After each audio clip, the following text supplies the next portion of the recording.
Hello শিক্ষার্থী বন্ধুরা, তোমাদের চতুর্থ শ্রেণীর আমার বাংলা বইয়ের পাঠ 15 প্রিয় স্বাধীনতা এই কবিতার প্রশ্ন উত্তরগুলো এখন আমরা পড়ব। ক, কবিতায় কোন নদী পাড়ি দেবার কথা বলা হয়েছে? উত্তর, প্রিয় স্বাধীনতা কবিতায় শামচুর রহমান মেঘনা নদী পাড়ি দেওয়ার কথা বলেছেন। যন্ত্রচালিত নৌকায় করে তিনি এই নদী পাড়ি দেবেন। নদী পাড়ি দিয়ে কবি তার পাড়াতলি গায়ে যাবেন। খ, ধানের গন্ধে কবির কি মনে পড়ে? উত্তর, প্রিয় স্বাধীনতা কবিতায় ধানের গন্ধের প্রসঙ্গ উঠে এসেছে কারণ কবির ছোটবেলা গ্রামে কেটেছে। তিনি ধানের ক্ষেত দেখে তার গন্ধ নিয়ে বড় হয়েছেন। এ কারণে ধানের গন্ধ কবির ছেলেবেলার কথা মনে করিয়ে দেয়। গ, কবি গ্রামে যেতে চান কেন? উত্তর, প্রিয় স্বাধীনতা কবিতায় কবিতার গ্রাম পাড়াতলি গায়ে যেতে চেয়েছেন। সেখানে তিনি গাছ ঘেরা পুকুর পাড়ে বসবেন। রাতের আধারে কাশবনের দিকে দেখা যাবে আটখানা চাঁদ, বাতির মতো জোনাকি পোকা জ্বলে থাকবে।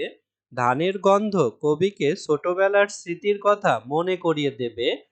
হলদে পাখির ডাকে তিনি চমকে উঠবেন। এরকম প্রাকৃতিক সৌন্দর্য উপভোগ করতে কবি গ্রামে ফিরে যেতে চান। ঘ, কবির মতো করে তোমার দেখা একটি গ্রামের বর্ণনা দাও। উত্তর, আমার দেখা গ্রামখানি ছবির মতো সাজানো। মহেশপুর গ্রামে আমার জন্মস্থান। সকালে পাখির কিচিমিচির শব্দে সবার ঘুম ভাঙে। গ্রামের পাশ দিয়ে বয়ে গেছে আঁকাবাঁকা সরু এক পথ। গ্রামের আঁকাবাঁকা পথের দুধারে আছে সারি সারি গাছ। সবুজ ফসলের মাঠ সকলের মনে প্রশান্তি বয়ে আনে।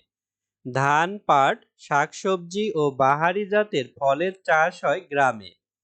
চাঁদের আলোয় গ্রামের পরিবেশ হয় অনন্য।